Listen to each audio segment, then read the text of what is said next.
Welcome back to the 201st episode of the Daily Flip podcast. I'm your host, Alex.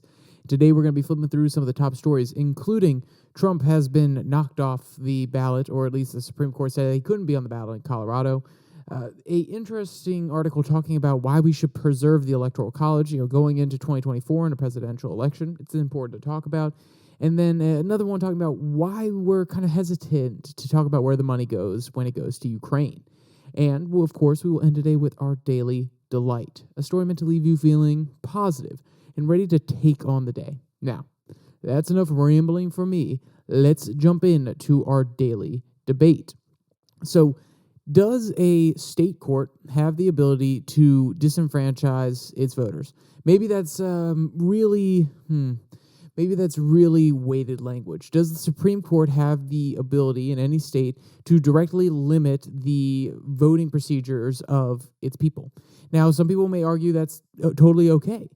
I would say even in this case, and going back to the one that happened in Pennsylvania, the only people that can limit or restrict the voting parameters are the people that are directly elected by the citizens in the state house or the state Senate, depending, some of it's House of Delegates, some is just how everybody has their own term for it, but their version of the House and the Senate.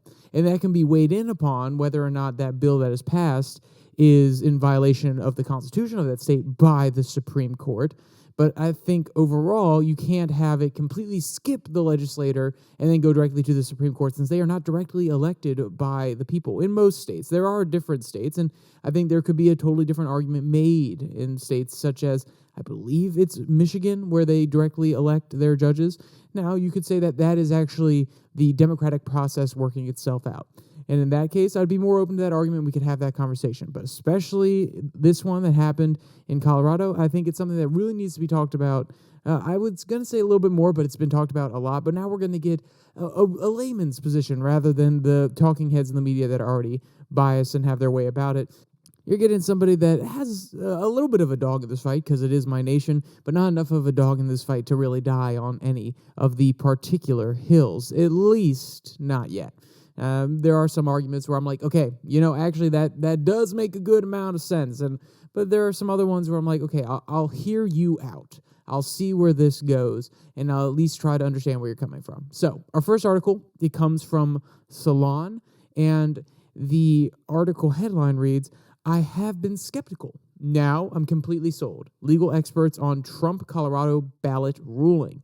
So this is someone who was like, I don't know about the Supreme Court doing this in Colorado. I don't know about Colorado making sure that Trump can't be on the ballot. And now he's like, oh, you know what? No, never mind. I changed my mind. I am game at this point. So now you know where this person's coming from. You obviously know the angle that Solana is taking. But let's jump into the first paragraph to kind of set the scene. Quote, "The Colorado Supreme Court on Tuesday declared former President Donald Trump ineligible to appear on the state's primary ballot under the U.S. Constitution's insurrection clause. A majority of the court holds that Trump is disqualified from holding the office of president under Section 3 of the 14th Amendment," the court wrote in a 4-3 decision. And here's the part that a lot of people are citing, hey, the court, they may already have a little bit of their biases, but they're not taking this lightly. They're not making it a political game. They are trying to be serious here. And this is their exact quote from the decision that they made. Quote, "We do not reach these conclusions lightly," the major opinion read. "We are mindful of the magnitude and weight of the questions now before us. We are likewise mindful of our solemn duty to apply the law without fear or favor and without being swayed by public reaction to the decision that the law mandates we reach." So, end quote, by the way. So if you're hearing that, you're like, okay, so they're at least taking this seriously. And I mean, yeah, they may fully feel as though they are enforcing the law as it is on the books. I'm not trying to delve into their motives here. For all I know, they could absolutely like the way that Trump governed, but they really do believe that he needs to be off the ballot, or they could hate his guts and they think he should be off the ballot, or they hate his guts, but they don't think that they should take away his ability in order to be on the ballot going into the primary, and then probably this would also apply to the general election as well. All of that doesn't necessarily matter because their actions speak for themselves. Whether or not, hopefully, in an ideal world, our judges are able to separate their emotion, their feelings, even their logical feelings about a certain situation from the job they have to do, which is completely legal and scholarly in nature. They hopefully are not affected by politics, which I have a hard time believing. I think there are good judges out there on every side of the political aisle that are able to be devoid of their political persuasions and actually do their job as they're supposed to. But we do see different instances where they are political in nature. So I'm going to give benefit of the doubt, but that doesn't mean that it 100% holds true here. So why is this taking the country by storm? Because it's a precedent, first of all. If Colorado and their Supreme Court is able to do this, and they get it past the Supreme Court, because at this point it will go to the Supreme Court, you've heard that 1,000 times, and it will have to be litigated there because it's the highest court in the land, and because there are other people waiting in the wings who are waiting for Colorado's decision to get through the Supreme Court, they will set the precedent. And then if it passes and the Supreme Court says, yes, the Supreme Court of Colorado, they had the right to do this. We don't necessarily, they probably won't even say whether they agree or not because that will politicize them. But if they were to say, hey, we don't even agree, but they do have the right to do this, they have this system, which is called federalism, and they can handle their elections state by state. That's the whole purpose of the clause in the Constitution that mandates that states will handle their elections, not the federal government.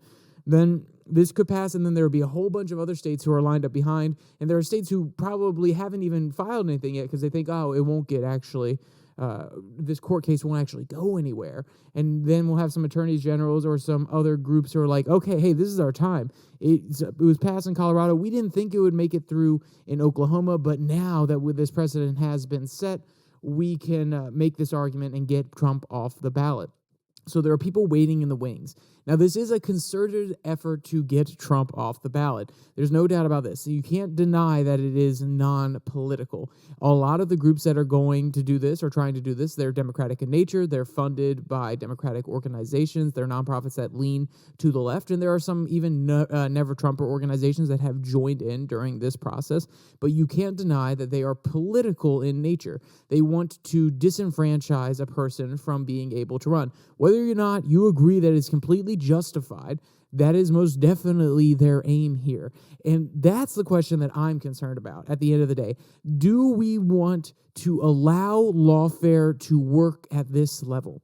Let me ask you, if this works for Donald Trump, and in the future, there's an amazing Democratic candidate who speaks to the moderates, who speaks to somebody in the middle, an average mom or dad in the suburbs, and can sway even some more Republican-leaning voters. And because of that, the Republican Party is afraid of him. And maybe he did something that was a little untoward, something that could be considered insurrection, or even something that just barely violates a constitutional precept so much that they're willing to approach getting him off of the ballot and out of the election altogether through lawfare.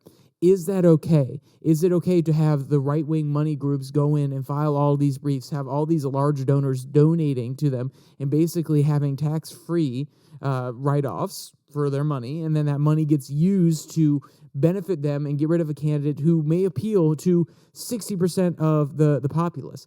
And I'm not saying that it's very likely. I'm saying it's probably going to be very rare.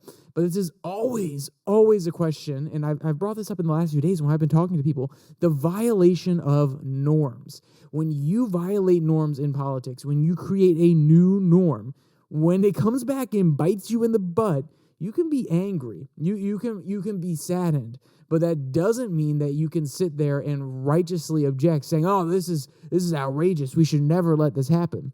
Like I said, you can be angry because it's not going your way, but you can't be angry that they're taking up the old precedent that somebody else set. And I think this is a dangerous precedent, using lawfare, which is also what you could argue is happening with all these different indictments of Trump. They could have brought them earlier. They could have brought them after the election. They could have brought him after he's out of the presidency if the statute of limitations doesn't go away. There are lots of different ways that could have been approached, but it conveniently happened during his presidential campaign. Now, you could argue that that's why he started his presidential campaign so early, because he knew they were coming. So he was going to use it as a way to say, hey, they're trying to prosecute me while I'm running for office. There's lots of intricacies there. But the point still is that we should not live in a country where you are trying to deny the people the ability to vote for somebody just because you don't agree with them, and using the democratic and republic, in the traditional sense of the word, the Republican, the old sense of the word, not the party, but the idea that we are a republic and we have Republican values. You should not use that system to directly undermine that democracy. And that is exactly what is happening. And I think, I don't know, maybe I'm wrong on this one, but that's pretty horrendous. That is using the beautiful system that we have, these checks and balances, in order to keep people who are fraudulent out of power, to keep every other part, the integral parts, whether it's the judiciary system, whether it's the state legislators and the governors of states, or the president and the Congress and Senate on the federal level. All of these different branches are broken out in order to limit the amount of power that anyone can grab. But then when you have one of those branches or two of those branches directly trying to manipulate the outcome for a third, that is using the power of our system, the decentralized nature of it, in order to manipulate the outcomes in another branch of the government. And let's be clear, there are lots of underhanded ways to do this as well, but this is out and out. And if this becomes a norm, you can kiss any straightforward election goodbye. It may not be within the first 4 years that we see this used over and over again. It may not be the first 8 years. It may not be 20. But imagine when there's even more divisiveness within the country. Imagine we rally around the next president and we have 10 years of prosperity, but things get a little bit trickier in 20. Just like right now, different people are using justifications from the 1960s, from the 1970s, the 1980s, in order to say, hey, this is a legal precedent. This is a norm in Congress. All of these things that happened in the past are being brought back up. Think of the Title IX restrictions. That was passed in I believe the late 60s, if I'm not mistaken. And now has been expanded over time, but now once again it is being used as justification to add a completely new category to the class of protected characteristics. So just because it won't happen immediately, because that, Title IX, sad as it was for probably the first 4 years, things were litigated, and then it was like, okay, we're good. And then 20 years later, it was used as justification once again to expand the categories. It's been happening, 40 years, 50 years later. This is exactly what will happen in this case. We may not see legal warfare again for another 20 years, but when eventually someone wants to do it, eventually when it happens, they can look back and say, hey, we did it. We did it with President Trump. And, obviously we set this precedent. So the Supreme Court, when they come in here, they're not just setting the precedent for right now, they're setting the precedent for the future. And the argument that this author goes for is that, well, yes, he did, go into January 6th. It was a insurrection, and therefore he should be disqualified. He basically agrees with the opinion of the Colorado courts. And the only argument that really resonates with me, besides the fact that he hasn't been convicted of insurrection yet, which means they are not only saying that he can't be on the ballot because of insurrection, but they're actually judging his actions as insurrection. So they're calling him guilty in that case, which is interesting because he hasn't been litigated. Isn't it supposed to be innocent until proven guilty? No, they're just outright saying he is guilty of that, and therefore. But the other part is, do you have the ability to disenfranchise voters? Do you, as the courts, have the ability to directly say to people, no, you're not even allowed to have him as a option? Now, let's be clear, people can still write him in, and I'm sure that will happen. So that could be a nuance to the argument, which is, well, he's disenfranchised, but if people really want to express their opinion, they can out and out write his name in. But it's one of those mixed arguments that I've had before where, you can still do this thing, but we're going to put up a whole bunch of barriers to make it harder for you to do that.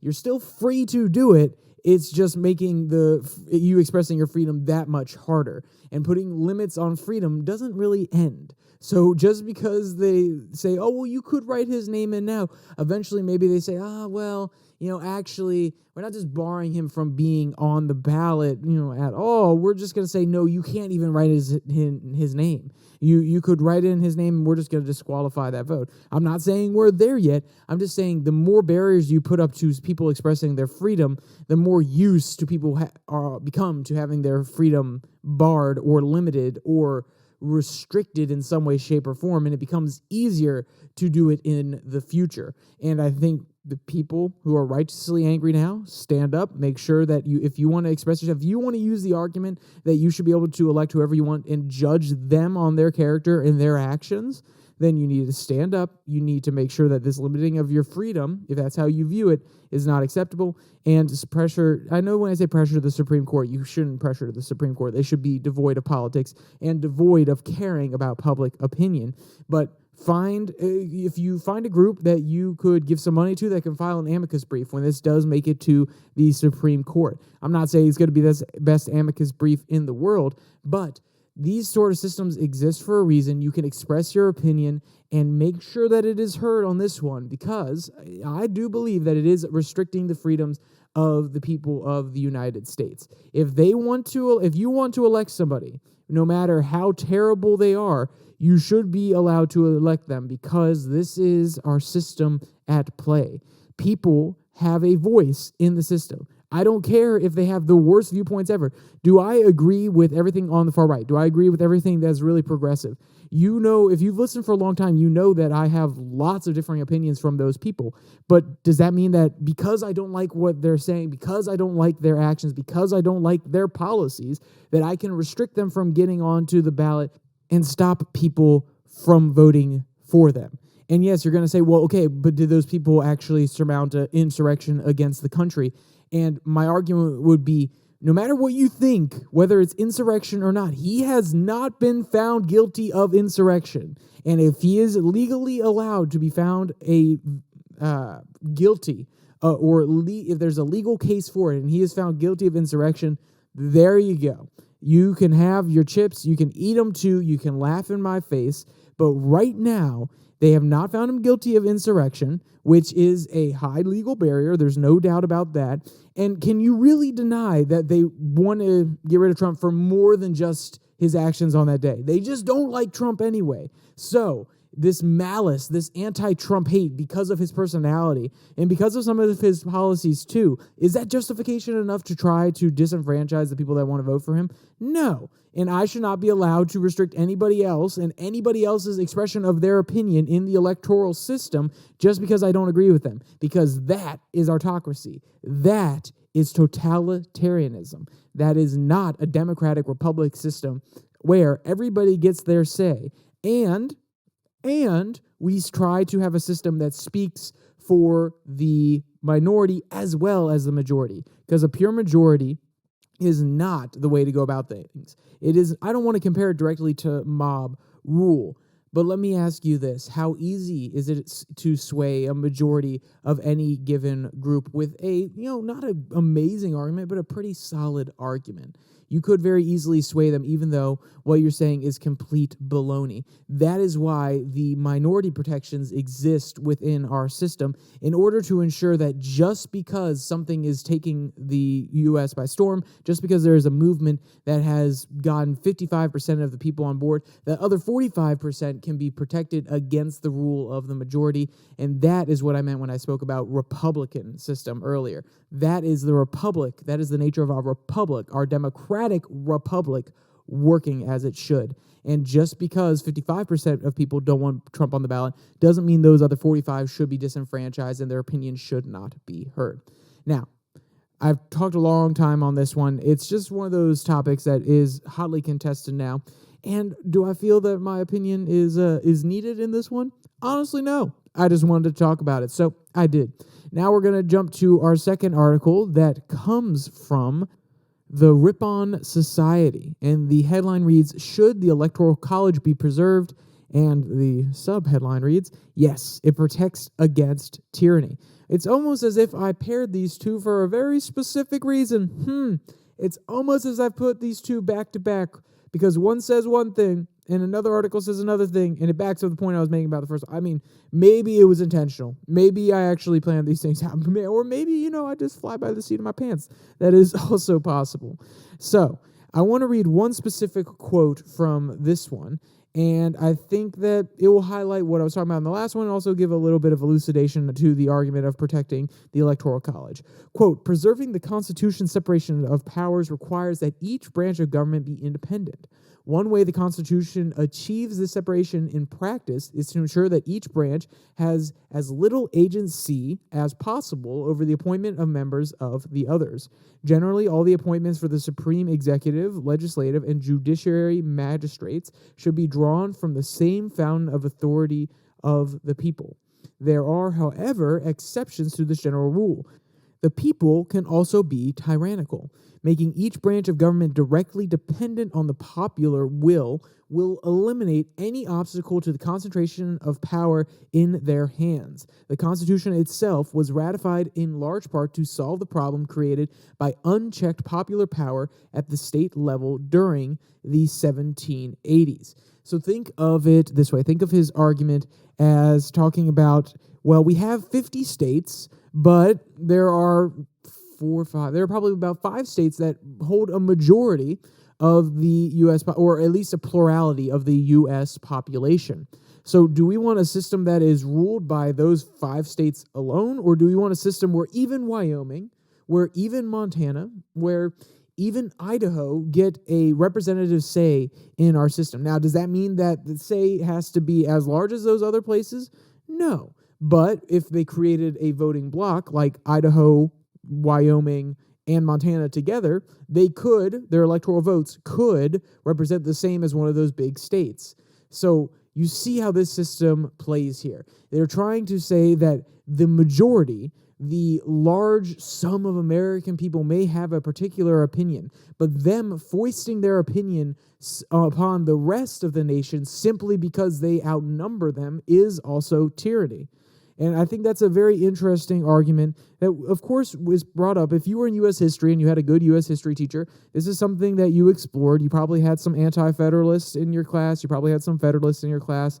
And like I said, if you had a good teacher, you explored this idea very, very thoroughly. But the understanding that just because you are a state with a larger populace, just because you represent more people, that does not necessarily mean that you are going to rule how this system operates.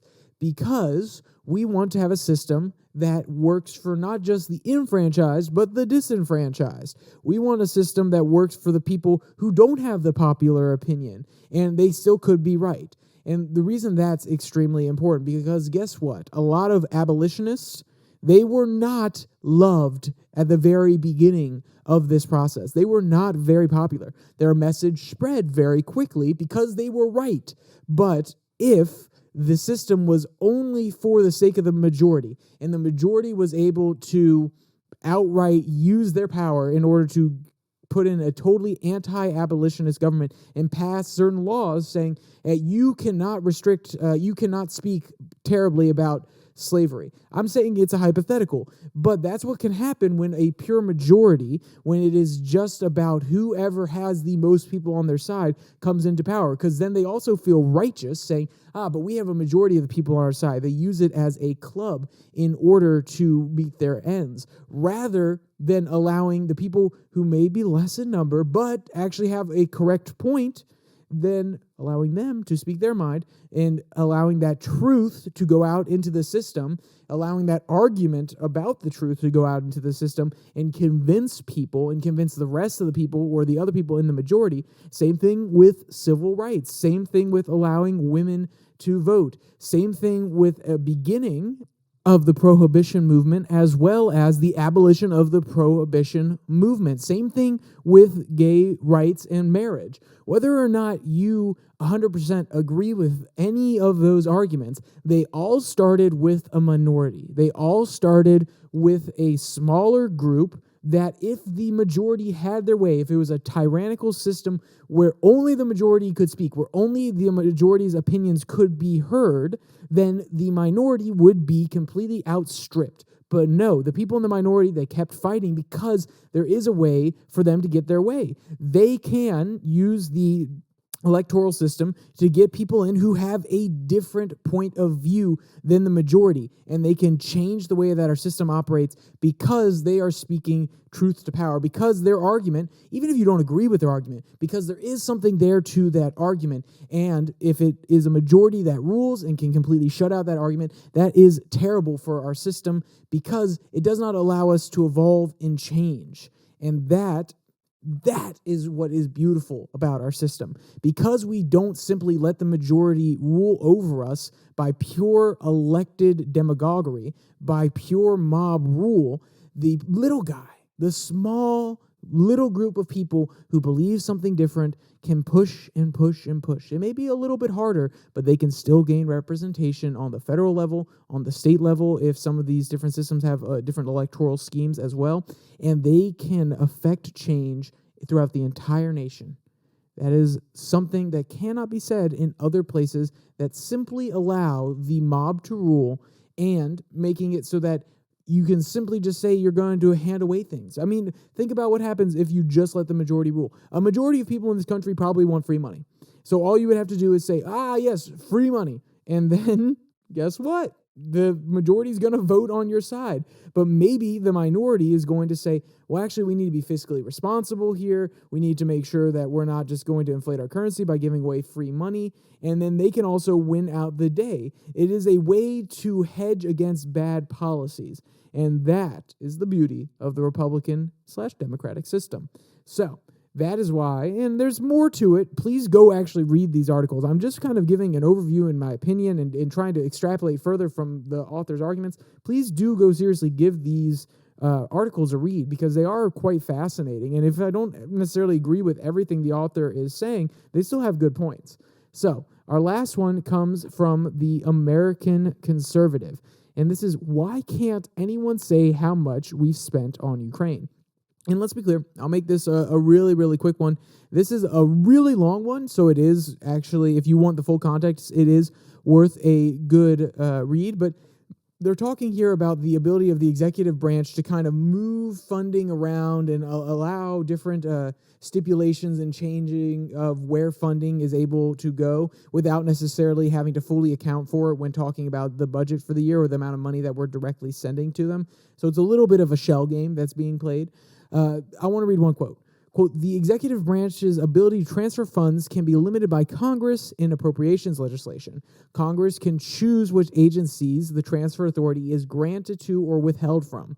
So the ability to transfer funds from one slush fund, like say we have a fund for Ukrainian food aid that existed before the war effort. And then that agency says, well, actually, we want it to go towards military infrastructure or just infrastructure aid so they can rebuild their infrastructure so they can still operate as a military. That kind of transferring power can be limited by Congress, but it hasn't necessarily been limited by Congress. Quote, specifically circumstances in which an agency can transfer funds or implement a series of other controls. Programming generally comes from fewer congressionally stipulated controls. Nevertheless, Congress can choose to restrict or prohibit an agency's ability to shift funds within an appropriations account of its choosing.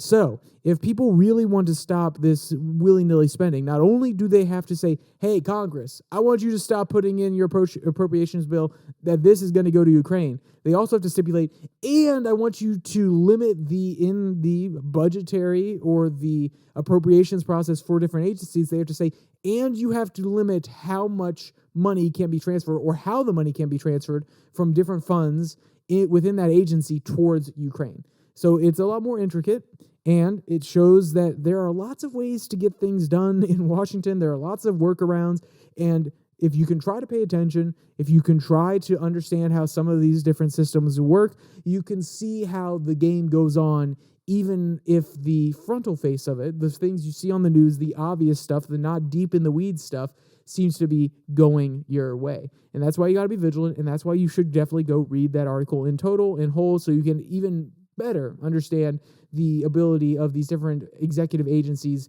to reallocate funds for things that we may not necessarily agree with as a populace.